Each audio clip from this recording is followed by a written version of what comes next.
any number of digital issues.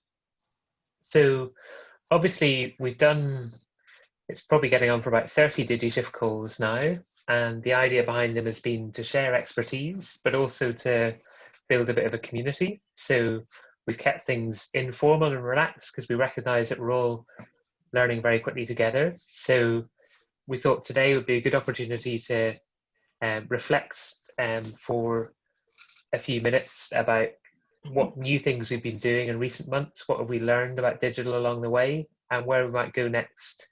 And partly we think that would be valuable for all of us anyway, to have that bit of thinking about what we've been up to, but also it will help us in SCVO and Third Sector Lab, because we'd like to know what would be the most useful kind of support to offer you in future. So if we have a sense of what needs charities have got at the moment, we know that in the early days of lockdown, a lot of charities were needing advice and support about Zoom video conferencing, but I think a lot of people are very comfortable with that now. So it may be that the needs that charities got have been changing in recent weeks and months. So we're just really interested to find out about that. And Ross and Maddie will be facilitating a few questions as we go along today. And we're hoping that you have lots of ideas and suggestions for us. Okay. I think that's all the housekeeping. I'm just checking whether there's any other points. Siobhan has mentioned in chat that we have closed captions if you want to use them. If you just look for the little CC icon down the bottom of your screen, you'll see that. The other thing we'll be doing in a moment is using the annotate function to do a little quick live poll, but Ross and Maddie will talk through how that works in a second. Okay, cool. Right, the first thing we're going to do is just, we're going to have a bit of an open discussion about moving your services online, how you're using digital internally, and how you're reflecting on what's working, and probably that final question being the most important thing at this point in time. I'm also conscious that it is like first thing in the morning on a Friday, so lots of you are half asleep. So we're going to, Maddie, shall we use the chat functionality to get people to kind of get started? Okay, I'm going to put a question in chat. So if you've never used the chat box before, it's just a little speech bubble icon down the bottom. And it'd be good if everyone can respond to that in the chat box. So you can keep it as brief as you like, or it can be bullet points or just one sentence, but how have you moved your services online during this period? And if you want to talk about what services they are in specifics, what platforms that you've used, and any of the pros and cons for that, but it can be as brief as you like, or as long-winded as you like, or literally just a couple of bullet points. I'd be interested from everyone in the room, what services have you moved online, and what has that looked like for you? So for example, I was doing some work with quite a lot of the youth work charities across Scotland yesterday, and they were talking about that quick move to online, how it's completely changed what they think of as youth work. And they're not quite sure at this point if, you know, if we ever get back to whatever normality is, what will youth work look like? Will we kind of veer back to old models very, very quickly? Or will there be this kind of hybrid model of the two? So it'll be interesting to see what you've got to say. So stick it in the chat. Someone go first, because everyone's like, I'm not going first. Ian's looking the other way. That's how attentive he is. There we go. That's okay, right. Oh, we've got a few coming in. Interesting. Right, okay. Okay, Ian's pondering. That was his pondering face. Good. Okay. Francis talking about support meetings for projects from face-to-face to Zoom calls. Saved lots of time. Yep. Okay. There's one there about moving online counselling online. So today isn't just for us to kind of wring information out of you all so that we can figure out what we're going to be doing with DigiShift in the future. We are here to answer questions, and we are here to learn from each other. Okay, any interesting ones popping out there, Maddie, that you've seen? Sorry, yes, I think it's Kirsty's put from the Teapot Trust about art therapy services online. That's quite an interesting one from a point of view of what that might involve. Yeah, it's definitely quite an interesting one for me. Yeah, Kirsty, could you tell us a wee bit about that? It's really interesting. Hey there, yeah. So we've moved all of our online, all of our one-to-one sessions. So typically the children are referred to us through the NHS hospitals that we partner with. So all the children that were ongoing, we kind of paused for a bit while we made sure we had all the safe kind of procedures and policies in place. So I have to say these sessions have been really, really helpful and kind of helping me to shape that. And the one-to-one sessions have actually been really positive, because, for example, we're working in Inverness where a lot of the kids, they couldn't attend the sessions because of the rural kind of aspects. So them kind of being able to access through that, and us sending out the art packs are really useful.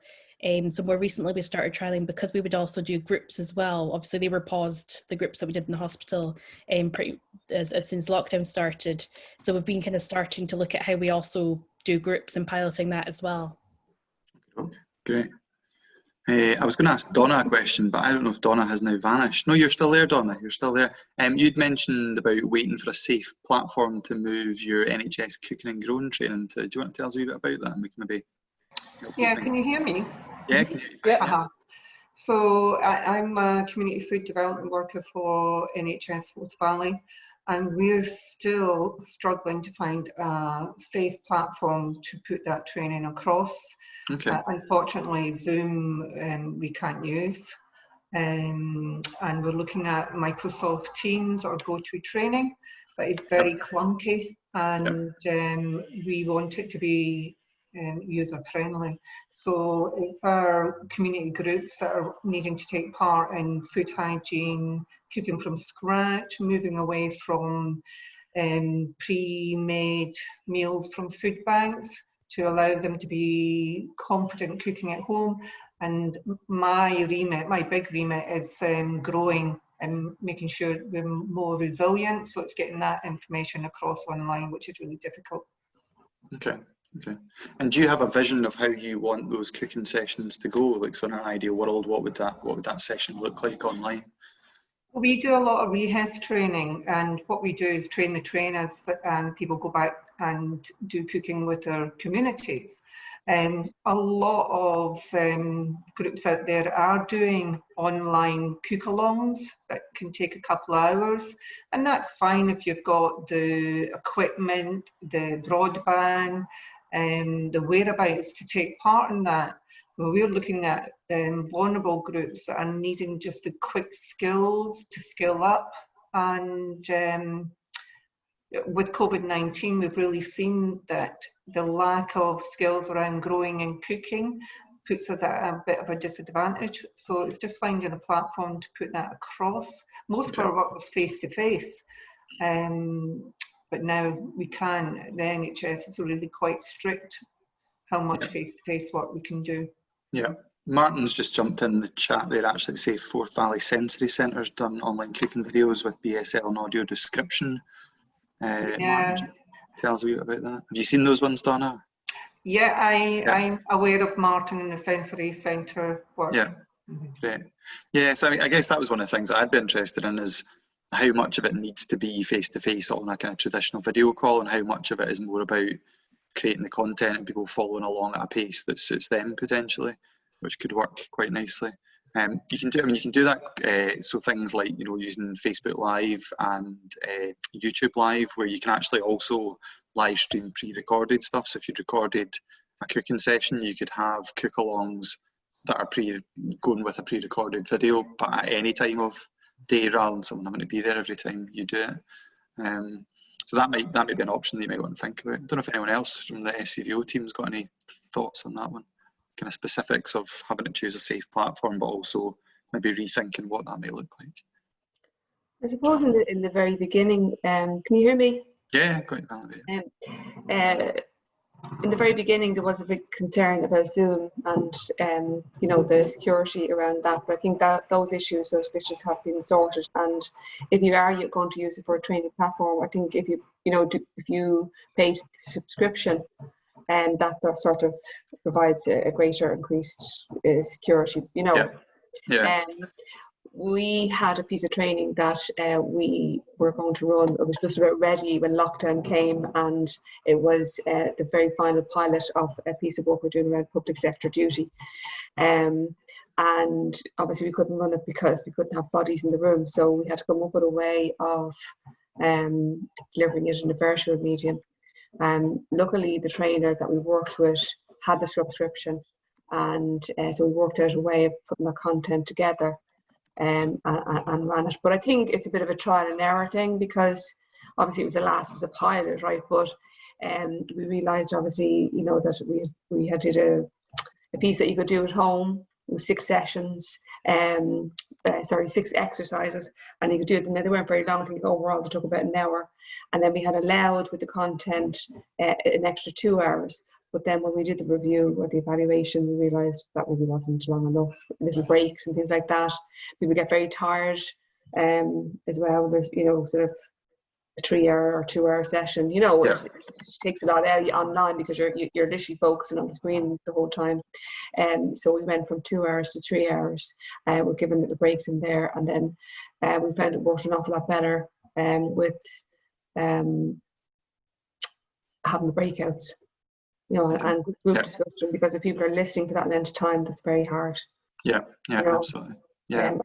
It gives that greater opportunity, I think, as well, to digest the information when you have those couple of different ways of learning, you know. So there's the exercises, there's the interaction, the group discussion, there's the, you know, opportunity to raise your hand, you know, and sort of ask a question or whatever, and then you're also listening as well to the content. So it was a big learning curve for us. So we're now hoping, I work with the Community Development Office.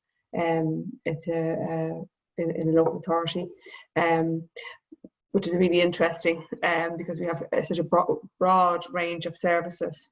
But in particular, we were looking to start with perhaps maybe the network of community centres, that they would sort of go online, and maybe courses that they are running, maybe pick one and put them up there, or put up a range of services. So there's like these little, you know, bite-sized videos of what's actually happening in the centre, so people can see that and maybe participate in one session as a taster, rather than going visiting the centre. You know what I mean? That sort of keep that alive.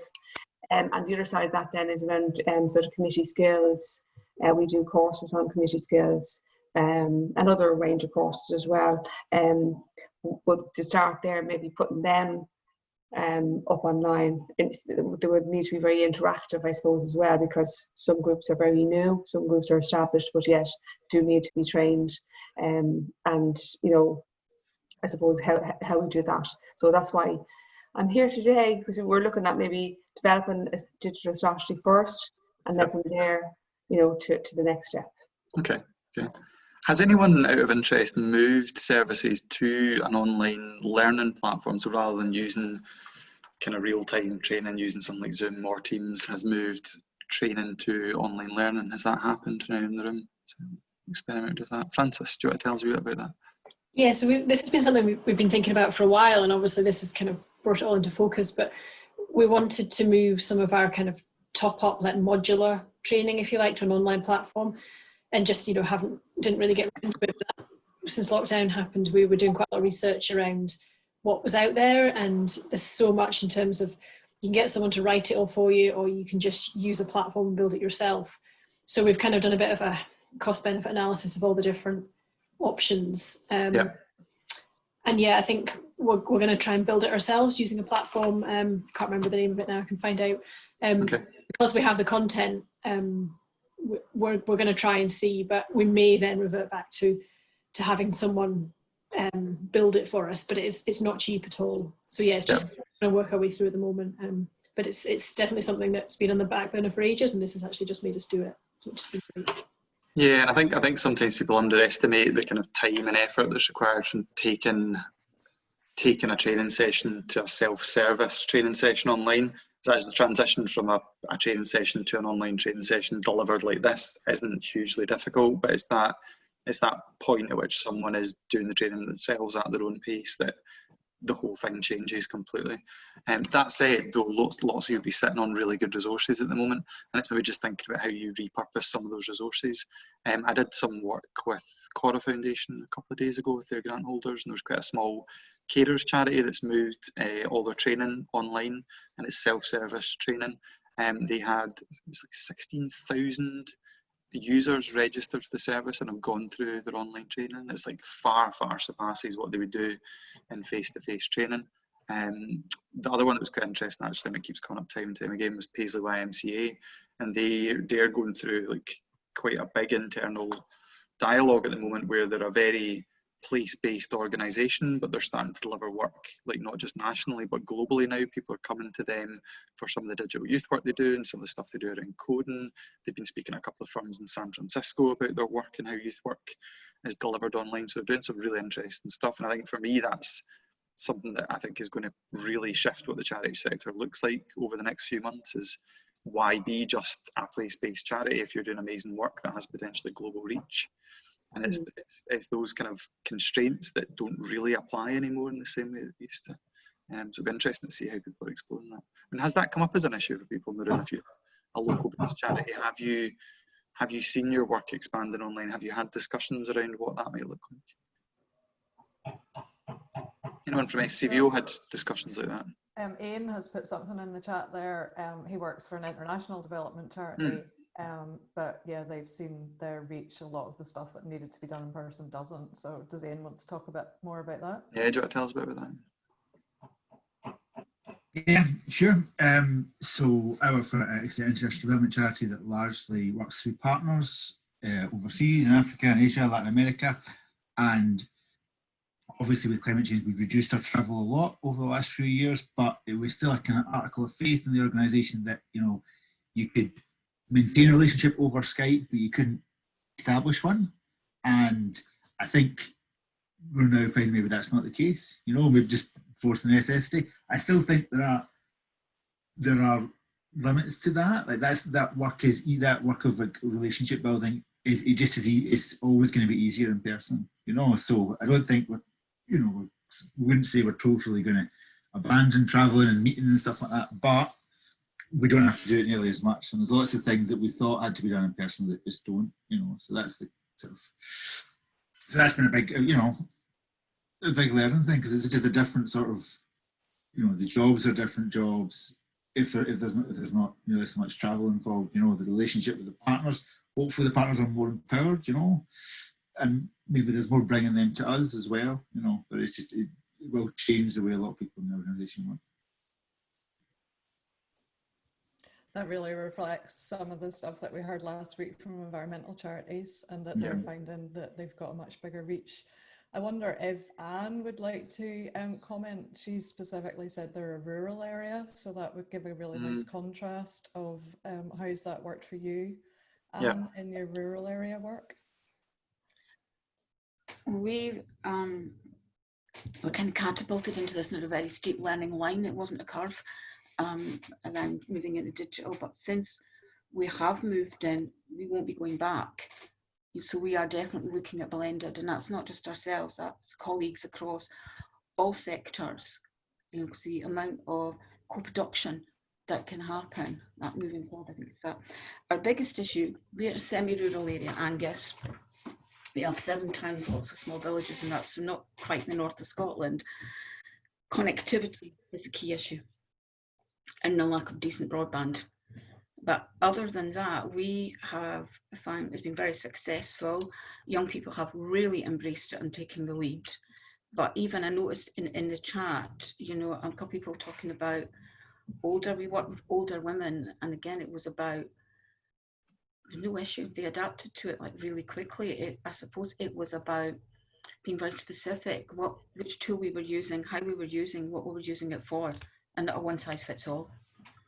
We found in our support services, women liked the control. So we are a domestic abuse, we offer a range of domestic abuse advocacy services, so very confidential, but we found that women really liked the control it gave them. They could have camera on, off, they could, you know, they just still liked the control over all that it gave them, and they're saying they don't want to go back to coming into an appointment, like face-to-face meetings.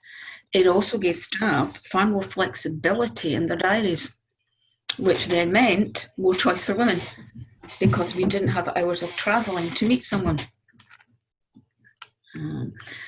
One of the things I did put it in chat, as I say, they really embraced it. We have a young experts group, and so a group of 6 young people, not from the same towns, so right across Angus, using Zoom as their platform of choice, they wrote, filmed, directed and edited a film and then put it up on their YouTube channel. I've got a quick question for you, Anne, which I think a lot of organisations haven't really thought about this, which is if you're running sessions where people are sharing sensitive information, how do you ensure that they're in a private space at their end, so they're in a space where they're not going to be overheard or that kind of thing? Okay, again, that was about being very careful about what we were. We found with women initially, early in lockdown, it was all very basic. We weren't delivering counselling. So it was more the softer end. And we produced a checklist that we just adapted from our telephone support, you know, so, and we have to trust, you know, are you safe? Are you in a safe space? Is it okay to talk now? Is it not? What do you want to talk about? What's that? Straight from the, right from the start, we never used free versions of Zoom. We went straight for the paid subscription so we could check the security, we know the security measures were in place.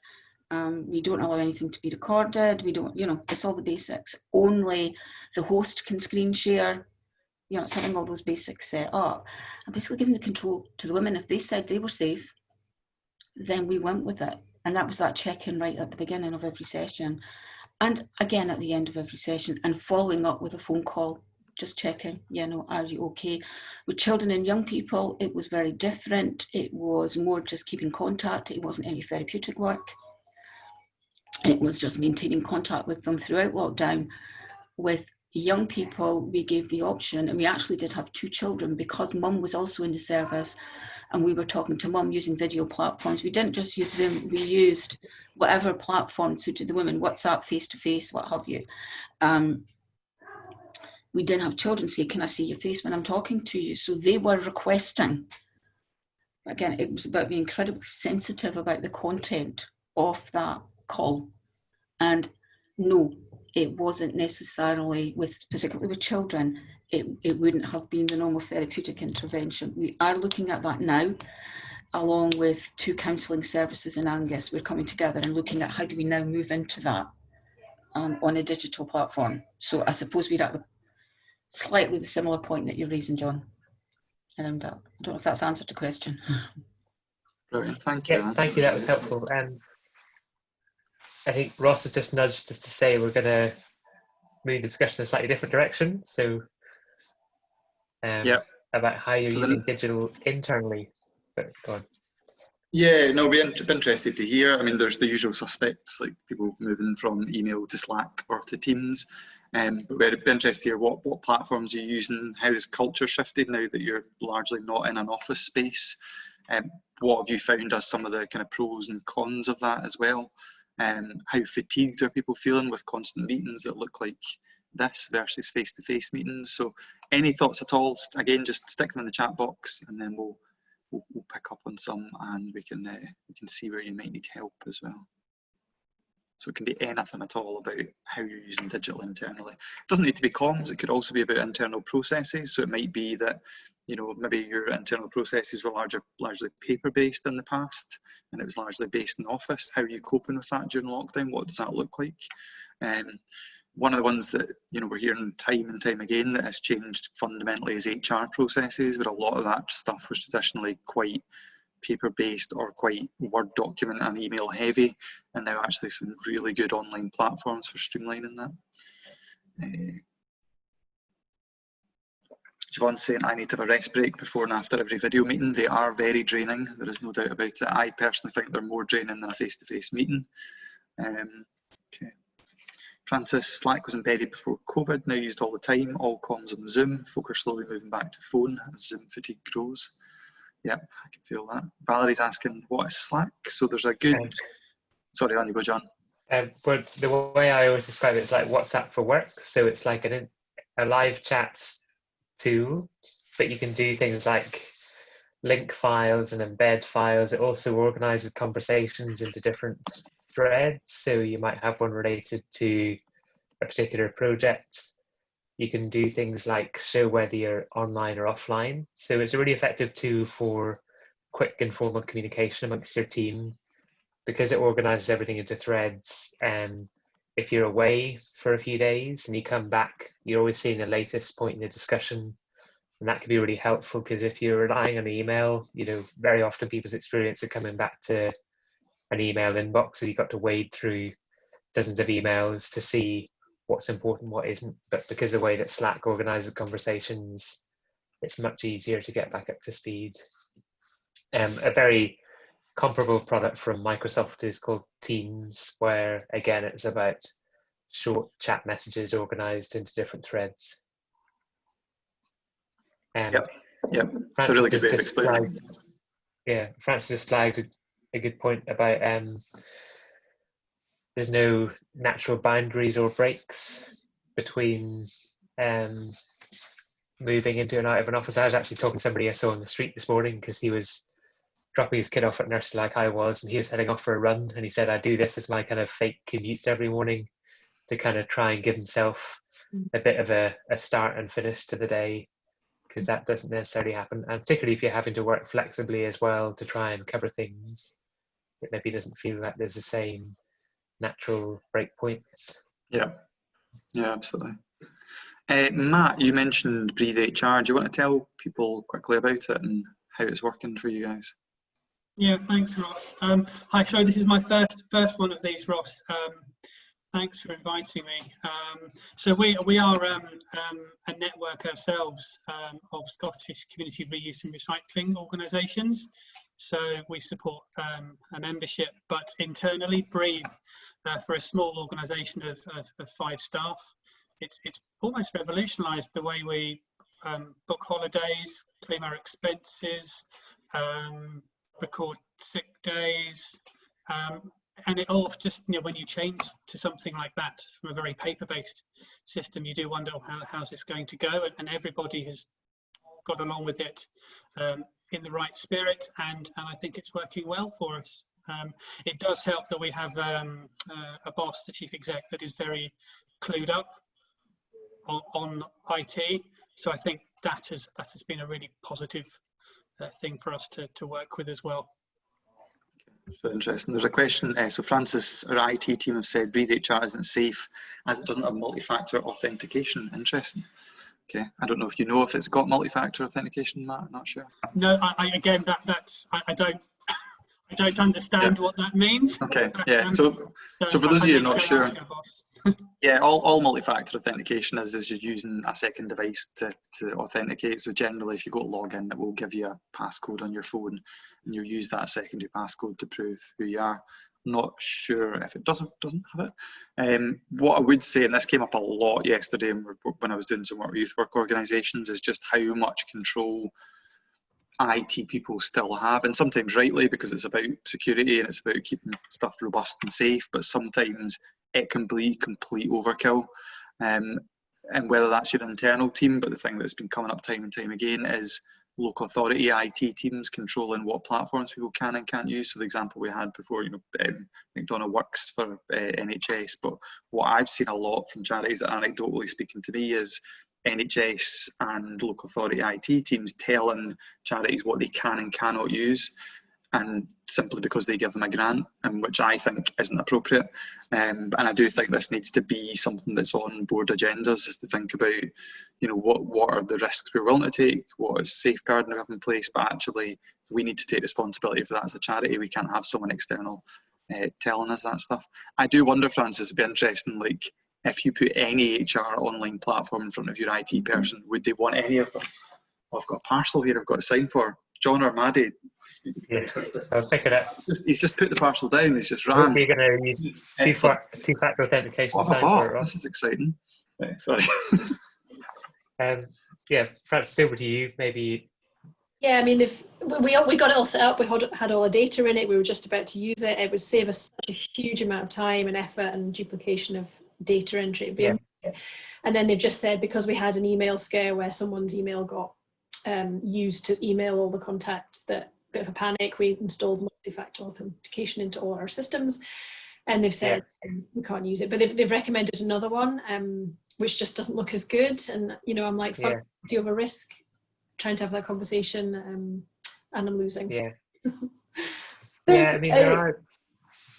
Sorry, I was going to say one of the ones who use it the best, who use Breathe HR, who are the best example that Ross and I use in the Senior Leader Programme all the time, are Street Soccer. They use it for everything. So they're worth, if anybody wants to have a chat with somebody about Breathe HR and what it can do and what it can't do, just give me a shout and I'll put you in touch with them. Sorry, John, go for it. Yeah, I mean, I guess there would be other means to the same end, which is the kind of making sure people are properly authenticated. So it could be around whitelisting only certain devices, could be one way. There may be other, like the HR system we happen to use at SCDO is online, and that relies on a sign in through our Office 365 credentials. That's another way of getting there. There might be different ways of doing it, but I think it's a bit of a challenge if you've gone some way with the system and you're seeing the benefit and then somebody kind of jams the shutter down in your fingers. That's challenging.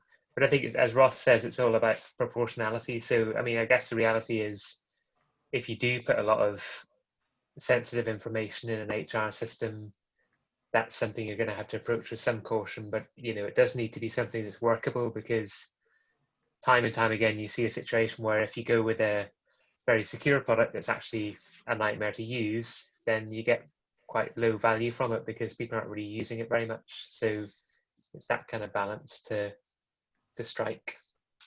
Yeah, absolutely. Yeah, just to echo everything that John said, I think, when you look at internal staff teams, one of the biggest pain points time and time again is all the HR stuff. It's about toil, it's about holidays, it's about not knowing certain processes, and actually having a platform that's self-service for that stuff that is a huge benefit to staff, but also cuts down on managerial time of just that repeat stuff can be a massive, massive time saver.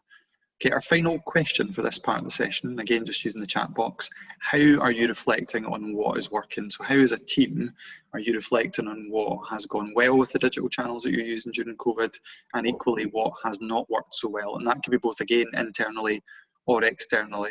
And if you can use the chat, I think for me, this is probably the most interesting question actually out of these, and probably the most helpful one where you can learn from each other here, because a lot of people have been moving at a really rapid pace and just haven't had the time to reflect. So it'd be interesting to know what techniques are you using for that. It could be anything as, a simple Zoom meeting like this. You could be using something like a Miro board to kind of use virtual post-it notes to put all your stuff down. Maybe you're using some service design techniques to reflect. Maybe you have a retrospective once a week. So it'd be interesting to know what does that look like for your organisation. Maybe you don't do it at all and you're just moving a million miles an hour and it's just all kind of careering past you. Okay, someone needs to put their thing in the chat first and then everything will snowball from there. There we go. Ooh. Okay.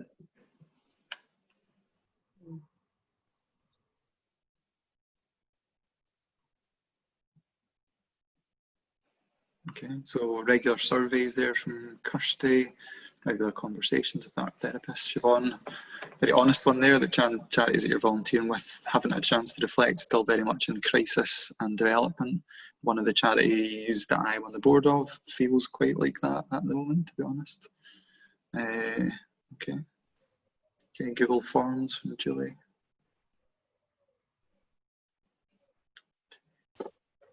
Donna, weekly team meetings. There we go. Okay. Maddie, have you got any thoughts on advice in terms of people using retrospectives or any other tools for reflecting? One of the simplest things that we do are more around just having that basic retrospective, and it's something that John actually set up for our team in Slack. It's something that we don't have to all get together to do it. It's a workflow in Slack, so we're using the tool itself to then allow us to have the retrospective, and then John uses that that leads our discussion on a Monday morning team meeting, and that has worked, well, certainly for me, and I think most of us in the team, has worked really well with allowing us to have the flexibility of not having to get together, so we can work a little bit as asynchronous, is that what that's called? So we can work at our own pace, but then that still gives John all the information he needs to then look at, well, how are we going to use that to drive what's happening next week? And initially when we were in you know, when we were all kind of responding in absolute crisis mode, that was really useful to be able to get to that space and to be able to do that. And that's just the 3 basic questions. That's the what's working, what's not working, and what's kind of working, and just asking ourselves, what are we going to ditch, what are we going to do more of, and what are we going to think about, actually, should we try this again? And just being able to test things and having that idea of being able to actually, let's try something out, let's test it in a week, and then moving it on, as opposed to kind of having that longer term, let's have a discussion around this, let's put our paper together, let's send that to the board or our managers. We were actually able to be a lot more responsive. And that's something, again, well, as you talk about, Ross, when we speak to lots of other training that we do, is round about actually take the time to test and use the retrospective methods, I think. Yeah. And it's really simple. It's a really simple tool, is just to have those 3 questions and ask them regularly. Yeah, absolutely. John, do you want to tell everyone, I guess, the tool that's built into Slack that automates that? Yeah, sure. So it's basically a tool called a workflow, and what it does is it starts a little template. I'm just going to see if I can screen share here 1 second, just to show it, because that's maybe easier than talking about it. Where's it gone? Here it is. Right, so the retro input is like, so it's basically like a miniature form I put into Slack. So people just click a little like note and they get these 3 questions, which, as Maddie says, are kind of standard questions that we do regularly. And then once those pop in, that means they all come together so that when we have our Monday morning catch up, we've got that reflection about the past week. And I think one point that Maddie made that I think I would emphasize as well is the value of doing this regularly, because that means it's light touch. So we're not kind of waiting 2 or 3 months and then having a big existential, is everything we're doing right or wrong? We're just looking to optimize each week, because one thing we know with the coronavirus situation is the learning pace is so quick. You know, we've all done things at such a quick pace that we find that having a regular reflection means it's maybe small things, like something like, do we need to shift a call to earlier in the week, or do we need to have resources going out in a slightly different format? So it's minor changes each time, but we're taking stock more frequently, and I think that keeps it a bit more manageable. We're not having to think really hard about it, but it means it captures insights as they happen, which I think is a valuable thing to do. Yeah, that's really useful.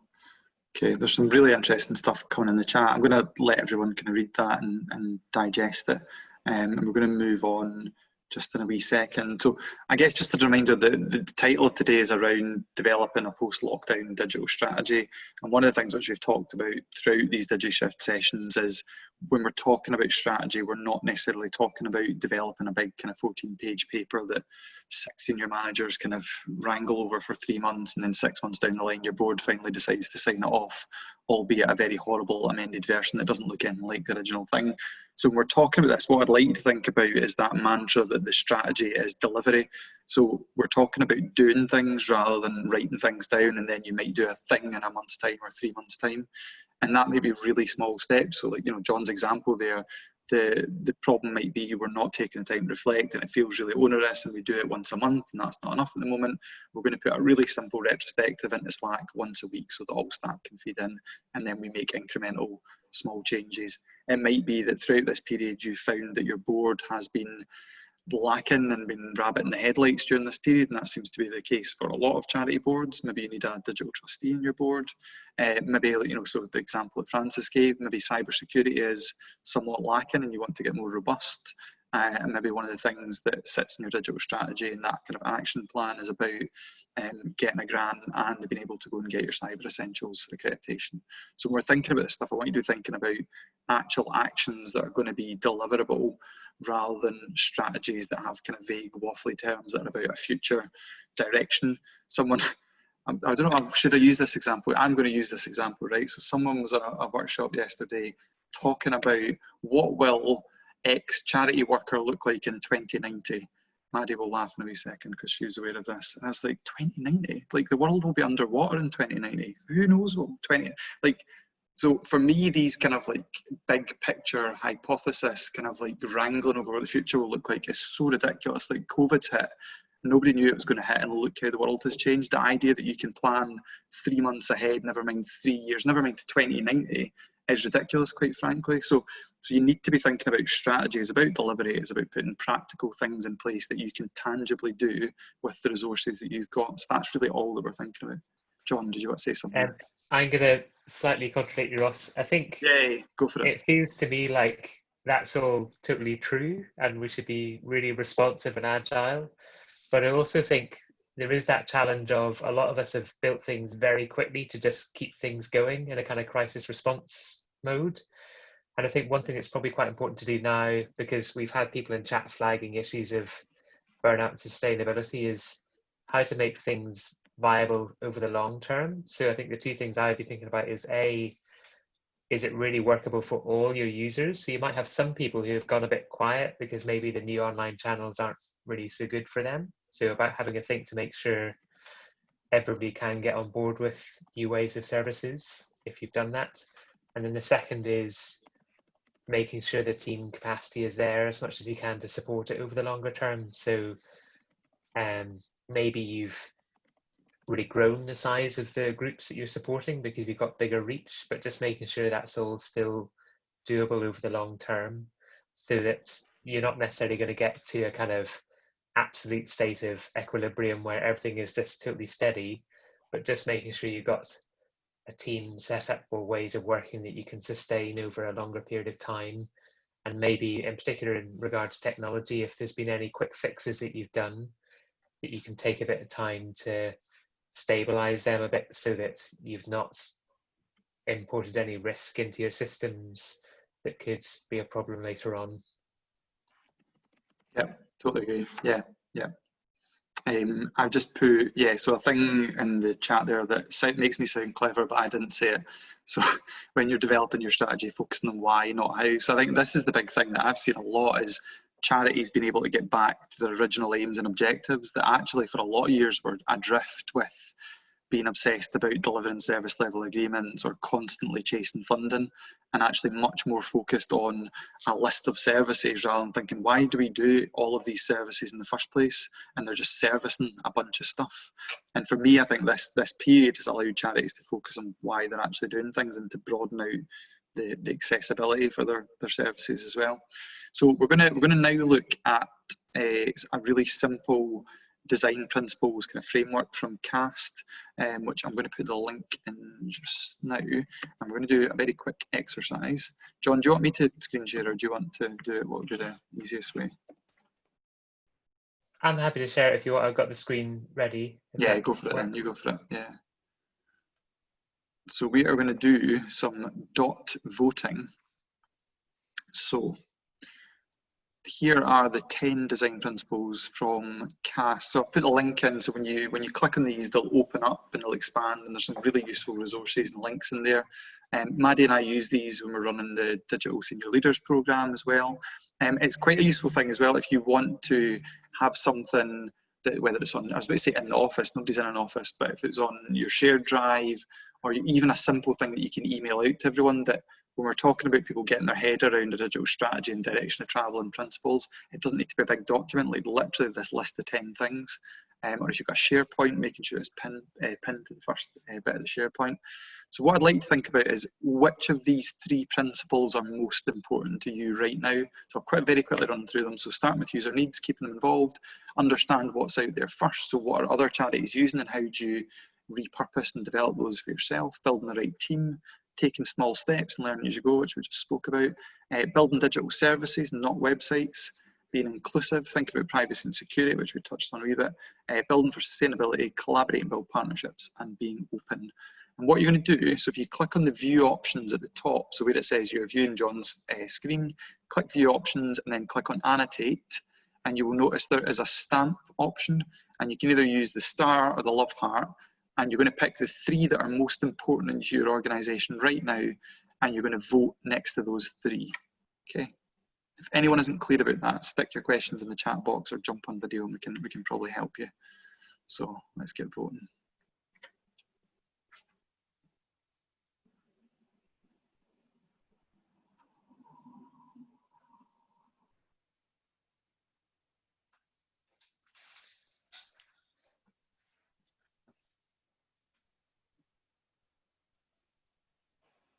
Okay.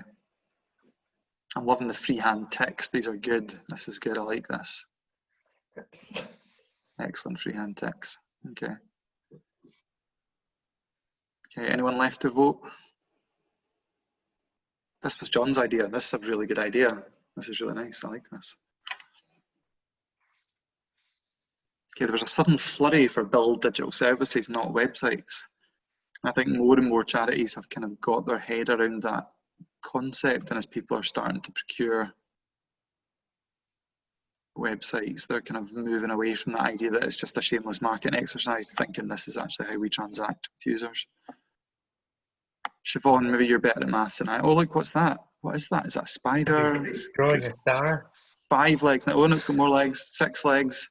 What creatures have got 6 legs? Oh, God, what's that? More stars landing. Yeah. Is it like maybe a meteor or something? I'm not sure. I don't know what's going on. Okay. Siobhan, how are your maths? Can you count it? Which is the winner so far? I think picked- the first one's the winner. There's First about one's the winner. 14 there. Yeah. So start with user needs, which is what we would always say, keep them Yep. involved. And then second is build digital services, not websites, which is really brilliant. That message has got across, because right at the start of lockdown, a lot of people were kind of like, oh no, I need a tech person, I need stuff built for me. All the tools are out there, many free tools do the job, as we've seen from what people are already using. And then kind of collaborate and build partnerships is coming in quite strongly. Yeah. And be inclusive, which obviously reflects well with one, but I think people are thinking being even more inclusive now that they've moved on to online delivery in a way that they maybe weren't thinking about before, which is great to see. Yeah, that's brilliant. Yeah, that, I mean, the fact that the number one is the kind of highest votes kind of leads quite nicely in our next DigiShift. So that, I mean, that is the exact topic that we're focused on next. So we've got some 3 really good service designers coming along. We've got like Kirsty Jones Sinclair from Scottish Government, who's been doing a lot of service design work, and she was previously with Snook. We've got Sarah Drummond, who's the founder of Snook. And we've also got Mike Price, who founded the Service Design Academy, and he's been doing a lot of work with Open Change. So basically the topic for that one is going to be about how do you put users first, but how do you do that in a way that isn't about tokenistic co-creation. I kind of wrangled over the sentence that we used for that, because it makes it sound like co-creation is tokenistic. That's not what the sentence is meant to say. The sentence is basically saying that sometimes the way that we do co-creation with users can be tokenistic, and sometimes it's simply about thinking the methodology that we're using to underpin it. So classic things like, you know, we get 7 service users in a room or in a Zoom call. We ask them 6 loaded questions, then we write up that stuff, and then we present it to someone internally to justify a decision that's been made, or a new project that we're going to go for funding. And what we're going to be exploring is how can you do user involvement in a way that isn't tokenistic and is really about getting the views and needs of those people. And actually sometimes, and a lot of service designers will speak about this, is that we shouldn't be asking people what they want and what they need. We should be designing services rather than constantly putting people on a pedestal and expecting them to have all the answers. And so that should be a really, really interesting session. Maddie or John, any thoughts on those other ones that are in there?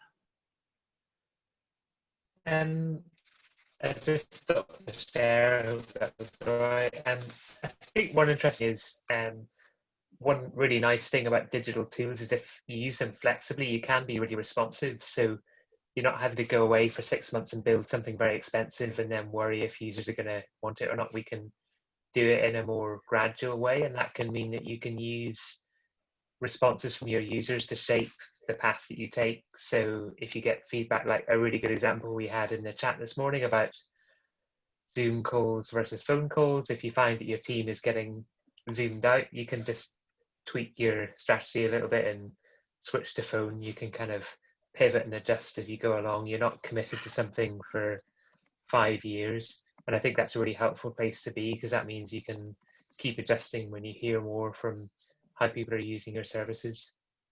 Yep. Yeah, absolutely. Maddie, any thoughts on any of those ones? Yeah, just would echo, I think, what everybody else has said. It's really nice to see the shift that organisations are moving to, as we are with charities, to it is we are getting a lot more focused around it's all around the user. I think from kind of working in this sector for over 20 years now, we have tended to be a bit funder focused. What are the needs of the funders? What do the funders want from us? And that's just because that's the way our competitive models work, unfortunately. And we're now, I think COVID has forced us as organizations to be able to push back on funders and to be able to be a bit braver with funders to actually say, this is actually about the people who are using the service. You're telling me you want to fund us for A, but actually the people who use our service want B. So this is what we want you to give us the money for. And we've got a lot more courage to push back on the people that give us the money, I think. Yeah, absolutely. I am while you're chatting, I am shamelessly trying to add a poll to Zoom, and then realising I can't multitask and create a poll and listen to the stuff that you're saying. So I'll put the poll down just slightly just now while I'm doing that. What if we don't say anything interesting for a bit, Ross, and you can just... And I can just type, you can just watch me type. Let's try that. Yeah. I wonder how entertaining that'll be. Right, let's give it a shot. Now this is where I have too many tabs open and I can't actually remember where to put something as well. Right, John, what were you going to say? Yeah, I think, and for me, I was thinking about this services versus websites difference, because I think for quite a while, charities would use websites in quite a static way. So they'd be like, well, there's a PDF on there and it's kind of, there's information buried somewhere, but we don't really want to think too hard about how people might find it. But I think now with services, what we're seeing is that huge step where people are thinking in terms of what can a service user do? So what's the thing they want to achieve that we can help them do? So maybe that's book an appointment or check a piece of information or understand their rights or whatever it might be.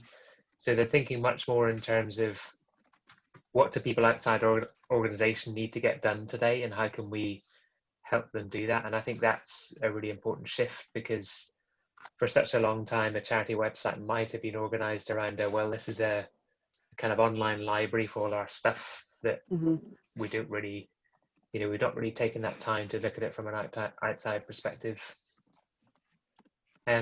Francis made a really interesting point about more trust from funders, and I guess, do you want to say a bit more about that, Francis?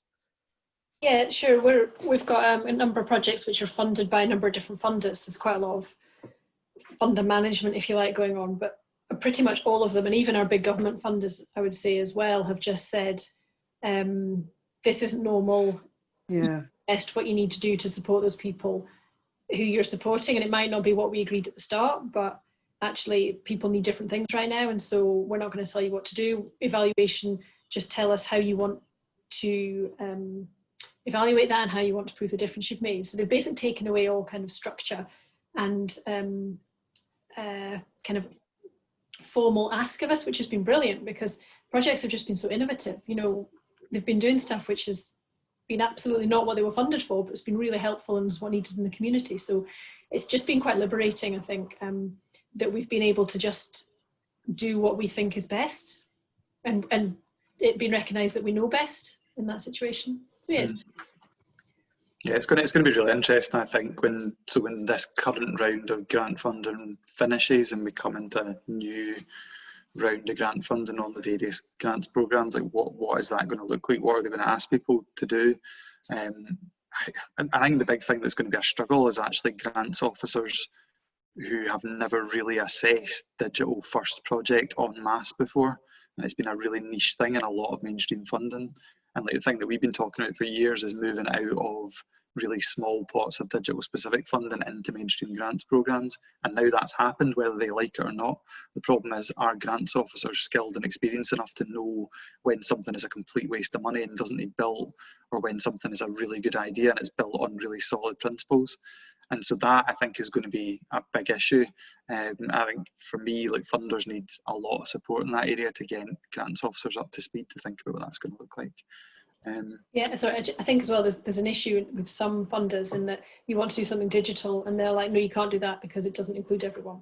And there's a lack of understanding actually how many people within different demographics of the population are digitally included, and there's just an immediate, you can't do it because it increases inequalities, and we need to skill them actually what is the reality rather than what their perception is, I think. Yeah, that's a really good point. Yeah, absolutely. Yeah. Okay.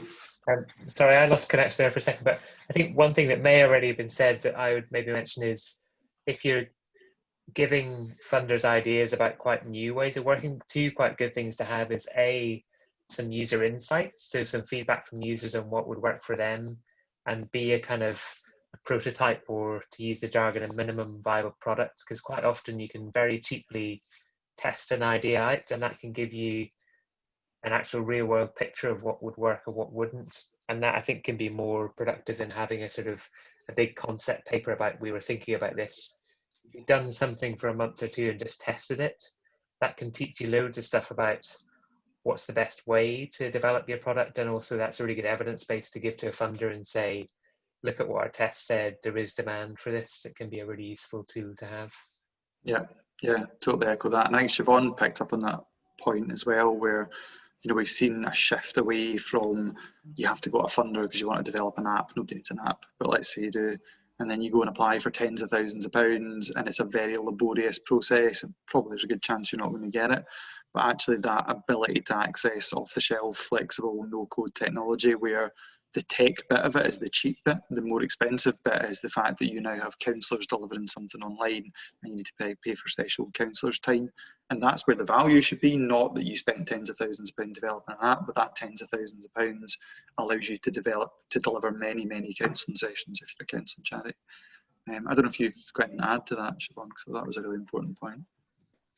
Not to add to that point, but just to kind of expand on something that Francis said there. So that was around not providing service because people aren't digitally included. So I think we need to be quite wary of that argument if you're hearing that from funders, and just remind them that there is a major push in Scotland to make sure that people are digitally included. The Connecting Scotland programme run by the Scottish Government is specifically to target people in low incomes who aren't currently digitally included, to make sure they are, and to make sure that all our citizens have access to digital services. So if we look forward to the end of that project being a success, it would mean that everyone in Scotland can access digital services.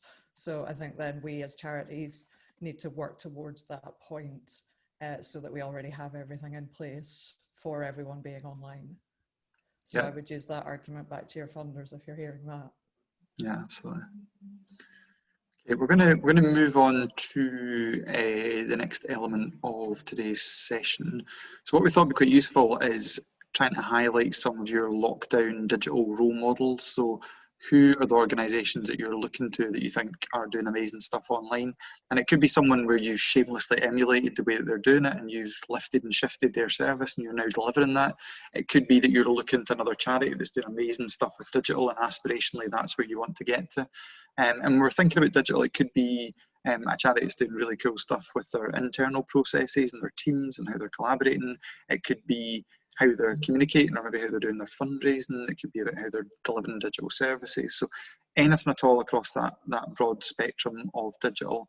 I've also put a link in, I mean, some of you have probably seen this before, but the big Google Doc, which we've kind of gathered up, has got some of that best practice. So if you want to stick in who is your digital role model, it can be the charity sector, it could be the public sector, it could be a private organisation, but really someone who you've seen doing amazing stuff with digital during COVID-19. And it can be a tiny scale, or it could be something much bigger. So stick it in the chat box, and it'll be interesting to see who you come up with.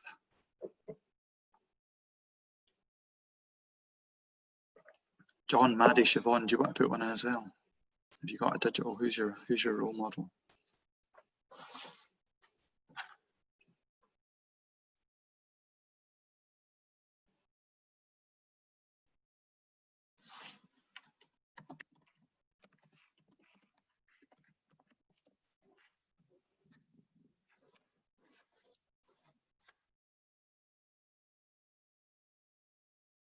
Okay.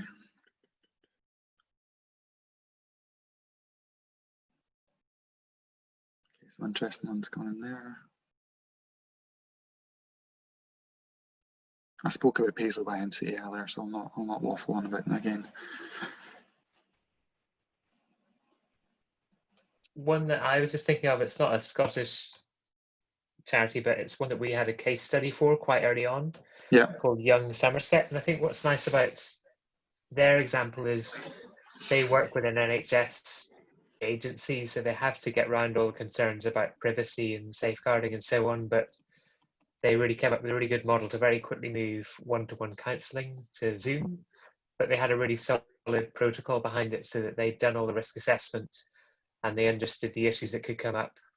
And they also had a commitment that they'd use this protocol and work with it, but they would review as well to make sure that if things didn't work out for any reason, they'd be able to change and adapt. And I quite like that one. Yeah, it's a really good example. Yeah. There's a really good one that we've had Hera Hussein in our calls before from Change. She's doing a lot of work in the violence against women and girls space. And for me, they're a really, really small organisation, but they've, I think, completely rethought what that is. That even a word?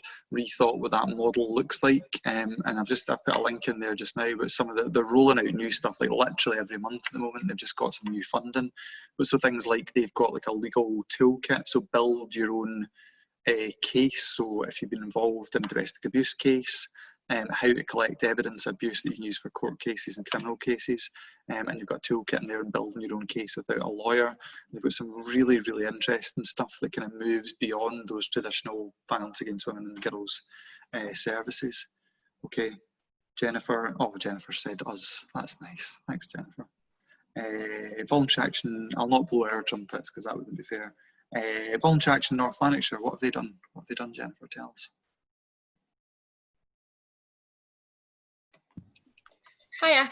Just basically, I think because we're so small and just knowing that they can be there to support us. So I get it's maybe not anything. Well, they've just been a constant kind of area of support for us and especially when I've been talking about getting things like our OneDrive set up. And I mean, probably compared to a lot of people on this call, we must seem miles behind everyone else. But as I said in the chat, our main problem I think is just we need to get paid staff and more people working on this full time because we're all managing our own stuff and trying to do this at the same time. But all these kind of sessions are invaluable. It's just making sure we take the advice and tips and put them into practice. Yeah, and I mean those things that can seem quite small actually. You can spend a lot of time agonizing over those. So like using some Microsoft tools, like Francis's discussion there about an HR platform, that you spend so much time trying to figure out what's the best platform, and then someone kind of poo-poos it because it doesn't have a certain level of security, and then you're kind of back to square one. So it's not underestimating the kind of internal wrangling and time that some of this stuff can take. And we spent a lot of time trying to move we operated basically like a drop-in hub, and I think we spent a lot of time thinking how can we replicate that, and then realised we can't replicate it and we're just going to have to change. So we spent a lot of time trying to, will we use Zoom, will we use Teams, will we use WhatsApp calls, whatever, and it's just trying to make sure that we're getting something that works for everyone, which isn't always easy. Yeah, no, thank you for sharing that with Jennifer. Kirsty has mentioned the service recipes tool on the Catalyst website, which is quite good. So it's taken a lot of the stuff that we've tried to gather up in that big Google Doc and a lot of the stuff that SCVO have been doing through the blog posts that have been going on, and then putting them into a format where it kind of works a wee bit like a case study, but it's got more practical kind of steps that you can take, so you can go and look at how are other people using digital and then go and implement it easily in your own organisation. Kirsty, would you be willing to talk a bit more about how you've used them? Yeah, that'd be useful. What you found useful, which have been your favourite ones? Yeah, I've kind of used different bits from different ones for different things, if that makes sense. Because, for example, there was, I think it's With You organisation, I think, that did counselling, but also it was for different purposes. So we kind of, it was helpful to review what they did, and obviously some did things slightly differently, but it was useful just to kind of be able to gauge what other organisations were doing as well, and if we were going in the right direction.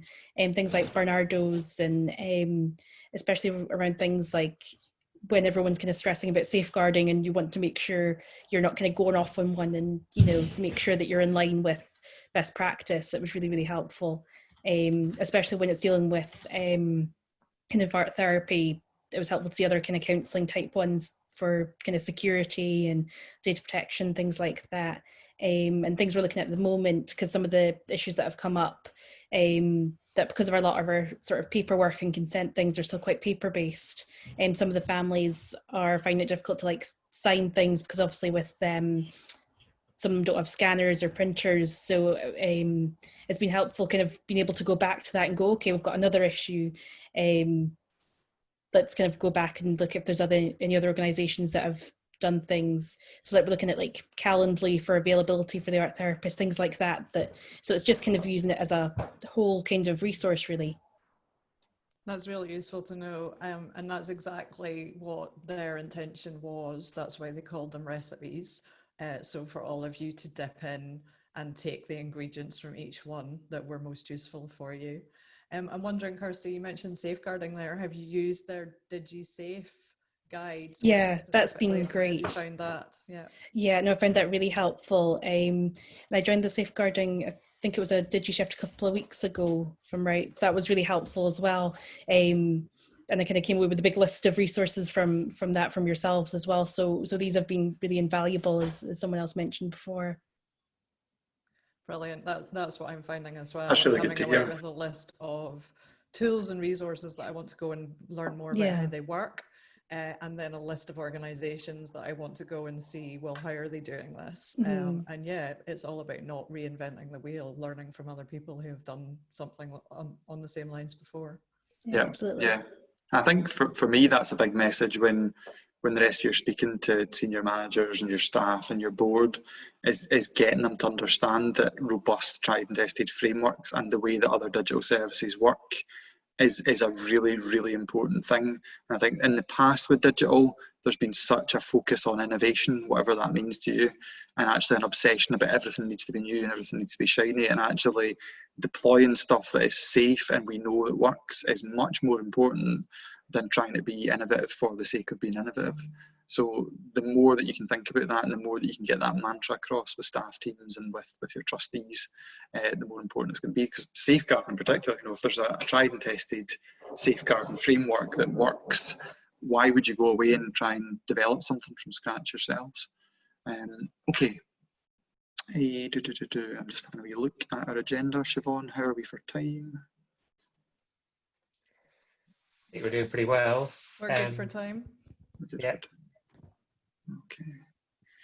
Okay, we're at 12:11. Yep. Any others that stood out there, John or Maddie? Any others that you noticed? Meg, yeah, on you go, John.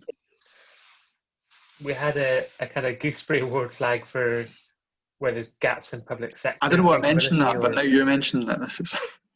Well, I guess it's a challenge because we work in this context where we do need to work alongside the public sector, and I suppose actually what the voluntary sector often does, both in practical ways and other ways, is just gets out in front and just responds very much to the community needs. And I think maybe in time what you'll see then is that demonstrating that being flexible is really valuable, that will actually create a bit of pressure to kind of make sure other sectors get a bit more on board.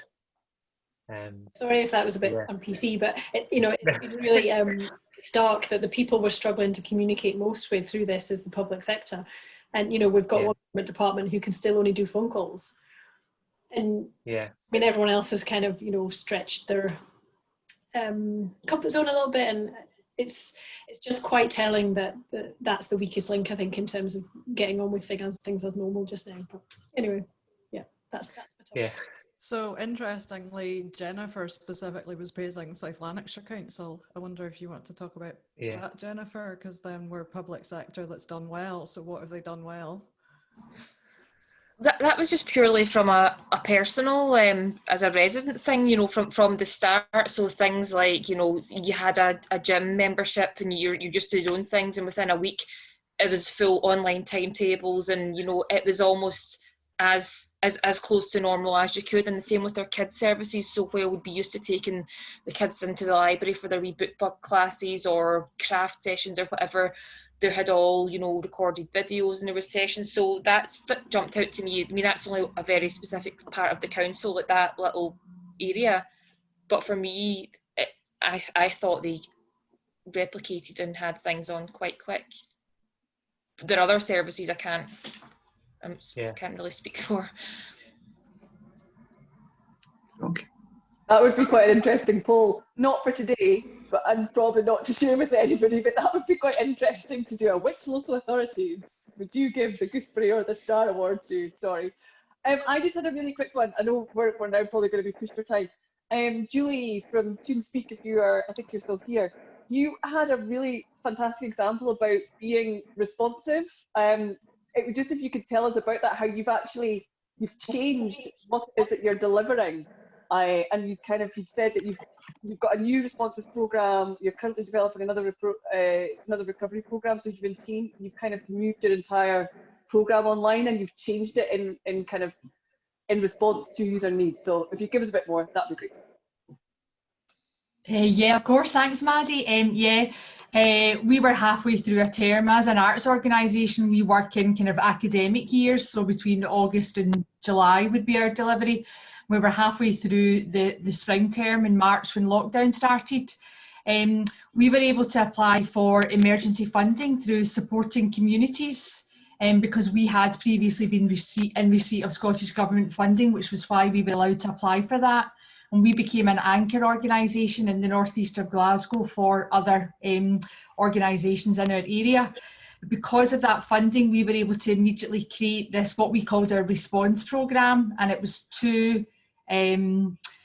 projects, one called Creative Cam, which was an arts therapy check-in to allow one-to-ones for our young people. Secondly, one called Digital Access to Creativity, which allowed our young people to apply for help for phone top-up or devices or apps, but more so it was to allow them to get creative. So we brought on arts mentors and did a lot of, or are still doing, one-to-ones and group sessions online. And the third one was called Projects by Post, where we would send out every second week a new arts and crafts activity pack created by visual artists, drama artists, music makers, all that kind of thing. So we had to move exceptionally quickly, but actually what we discovered was the first kind of 6 weeks was just about trying to get consent in place from our young people. And the amount of time it's taken to get one young person to engage has been huge. So we normally deliver between the ages of kind of babies up to 25.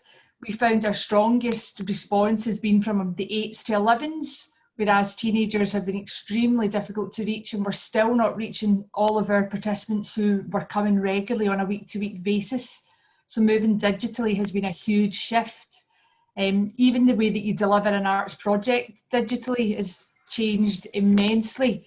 But we are about to bring that to a close in September and start what we're calling a recovery programme between October and December, before we start our new programme from January onwards. So yeah, in some respects it was very quick. We had to act very quickly, but on the opposite end of the spectrum, that bit of trying to get correct consent, digital safeguarding. And I think back at the beginning, I was attending every one of the Third Sector Lab calls like this, because we had no expertise at all, and it was incredible the way that the sector has responded to give us that at the very, very start of this. And I think for so long we've now been just delivering, that to come back today and get that reflection going again is really, really important. If that answers your question, hopefully, yeah. That's brilliant. Thank you, Julie. Thanks for sharing that. I think we're going to, I'm just conscious of time, and we're going to get everyone finished up by past. So what we're going to do, we're going to finish up just with a really quick poll, and it'd be useful to hear from you what big topic is most important to you right now. So you're only allowed to vote on one, so it's not like the other one where you got 3 that you could choose from, so one that you can vote on. And that will help us shape what we're going to do with some of the next sessions. So we've got culture and leadership, service design. I was going to pop them in the chat, Ross, while we spoke, so it was kind of really clear what the options are. Shall I do that? Oh, I've got a poll. There's an actual poll. Oh. I've got a poll. Well, I typed it out while Maddie was talking, and I didn't listen to her. And then yeah, I thought you were concentrating at one point. Yeah. So you can vote and decide what you want from us in terms of future sessions. So culture and leadership, service design, data for decision making, user experience, UX, no code, flexible technology. If you've selected other, you can put it in the chat box if there's one that isn't on that list that you think this is the thing that want to hear more about. Some of them we've done sessions on already. Some of them we haven't done so much on. So it'll be interesting to see what you come up with. Depending on what, say, like the top 2 or 3 are, we can maybe try and pick out the nuances of what you'd actually like to learn and then think about how we shape those future sessions. Okay, 9 out of 16 people have voted, 10 out of 16. So you haven't voted yet, or if you're like away making your lunch, then that's fine.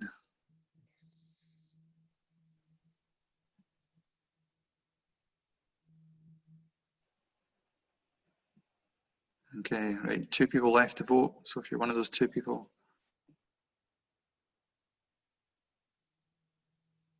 Okay, nobody selected other, so that makes our life quite easy. That's kind of good.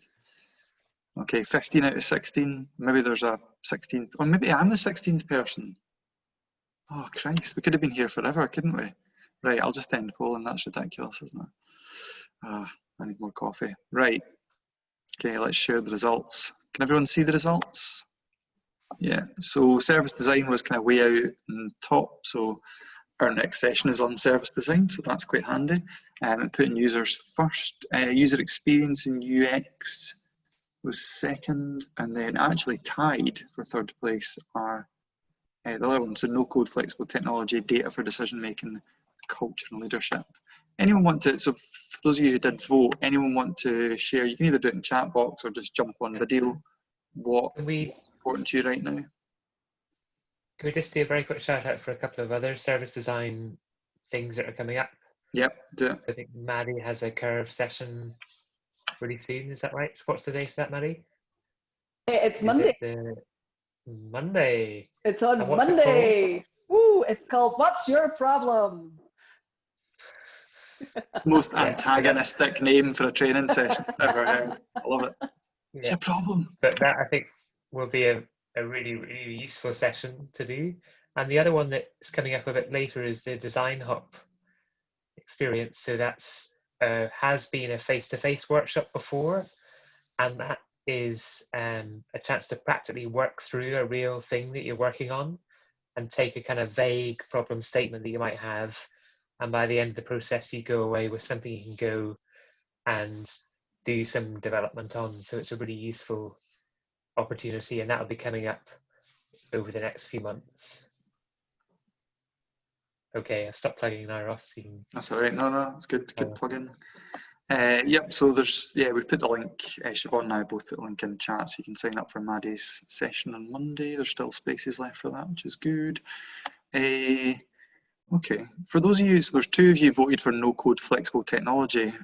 Does anyone want to kind of come on and tell us a wee bit more about what you're interested in specifically? Because we've only really had 1 session on that, and it's something that we'd be quite keen to explore further. Can anyone remember what they voted on? I didn't know what that was, so I didn't vote. Okay. So when we're, I mean, it's one of these words that just kind of gets bandied about a bit at the moment. Really what we're talking about is how do you build tools or platforms using off-the-shelf technology, and often being able to do that in-house with your own skill set rather than having to code or to outsource that and it being a long, laborious process. So for example, there's loads of good tools now where you can develop a chatbot with basically no technical experience, or develop a simple app with no technical experience, or an e-learning platform with no technical experience. So the last session that we had, I think that if you go on the SCVO YouTube channel, there's some really good stuff in there. Siobhan, I don't know if you want to add anything about the no code stuff. I think you got quite a lot out of that. Yeah, I'm just trying to find the link to the blog that I wrote about it, and I'll pop that in the chat in a minute. So yeah, I had no idea what no code was before we ran that DigiShift session. And there was actually a bit of kind of wrangling back and forth between the team about how we describe it. Because those who know what no code is are kind of like, well, it's fabulous and it's the future. And those of us who don't are just kind of like, I have no idea what you're talking about. So the blog I wrote is that I am now a complete no-code convert. It definitely is the future. It allows you to get all your digital tools to talk to each other, to integrate, and you match them up without having to have a coder come along and write code for you. And the benefits of it are that it just saves so much admin time. It creates like a much more consistent, streamlined experience for your users. And it's really quick and easy for you to put in place. So some people are using it to save that admin time. Some people are using it to basically do away with their IT departments, because then they don't need tech people anymore, because the whole staff team can do it. So I've just found my blog post, so I'll just pop that in the link now. And do have a read. I put together like a couple of flow charts on that to make it like much easier to see what people's organization was doing before they got on board with no code, and what they're doing now after, and how much time it has saved them. Staff time and staff fatigue, because repetitive admin tasks most people hate. So they're either bored or they don't pay the due attention to it. So why have staff do that if you can get a computerized system to do it for you? Yeah.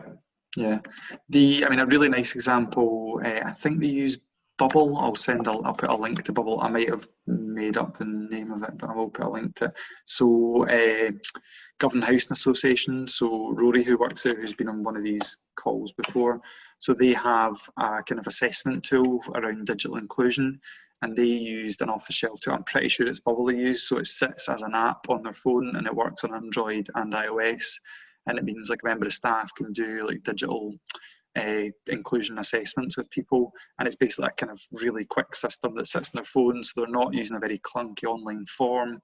And they developed that in-house themselves, and it's literally a drag and drop interface, and then they can deploy it on an Android device or on an iOS device really quickly, and they pay a really small monthly subscription for that.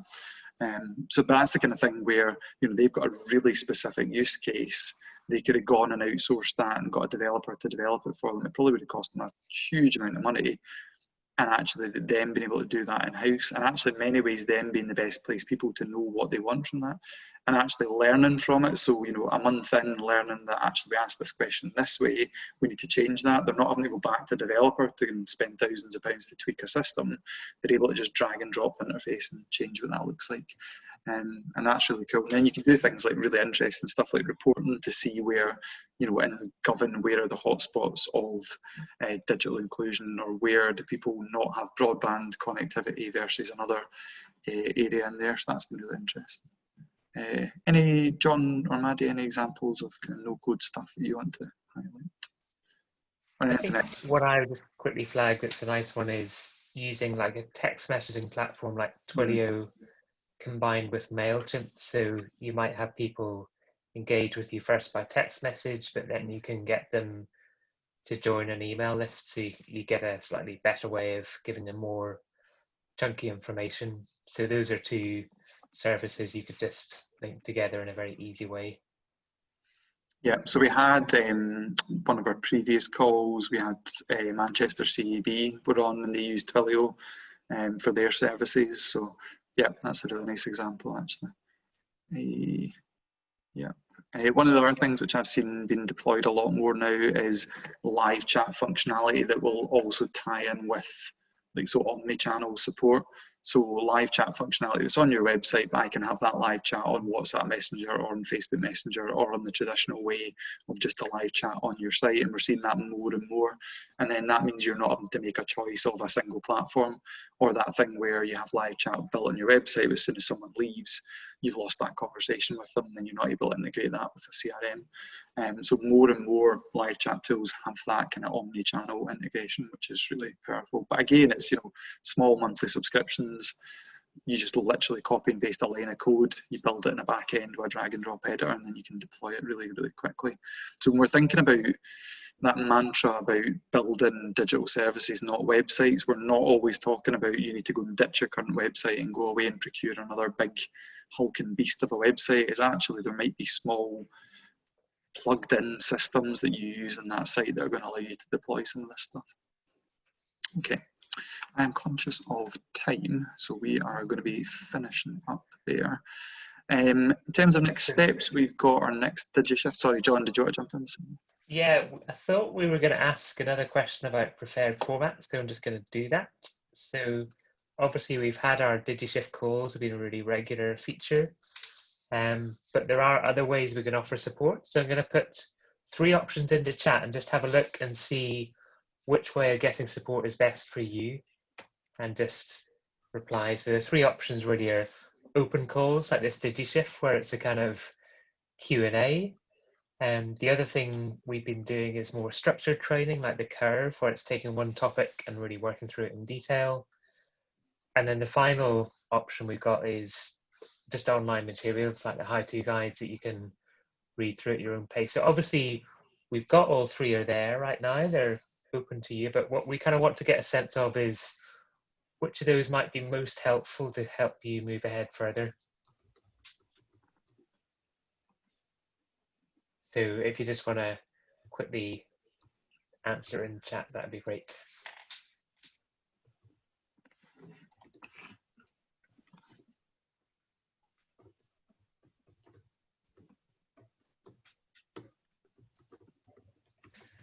That's fine. It's fine to say yes to all of the above. That's grand.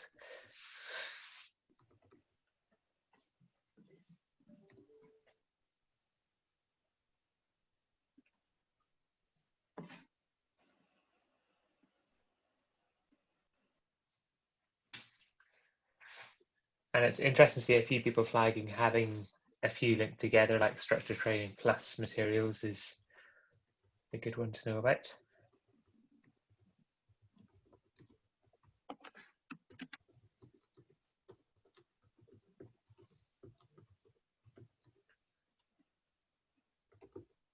Okay, anybody still halfway through writing an answer? Yeah, me.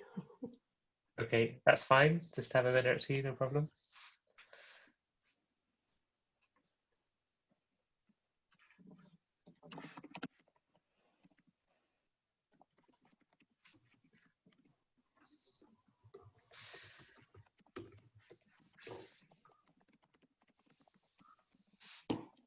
Right, thank you very much. I think we are probably going to wrap up quite soon because we're getting near the time. Matt's asked the previous DigiShifts. Yes, they are. So they're on the website. One way that we make the bigger calls available is through the DigiListen podcast. That's quite nice because it's got a bit more context and they're usually about 30 or 40 minutes long. So they're there and they'll be linked on our website. The other thing I think to say is through the summer, we're going to be working on different training formats. So do keep in touch and we'll be letting people know what opportunities are going to come up. So just keep an eye out for that. I don't know if anybody else had any other wrap-up thoughts to cover. I think so, no. Nope. Okay, great. Well, thanks very much. And I think, we're just really encouraged to see all the learning and progress that's been happening with charities, and we know that there'll be even more to come in the months ahead. So look forward to hearing more from you about that. Brilliant. Thanks, John. Thanks for joining us, everyone. And we'll see you hopefully next week. Go to Maddie's session on Monday and sign up for that. Yeah. Absolutely. And well done, everyone. The last 6 amazing. months has been hard.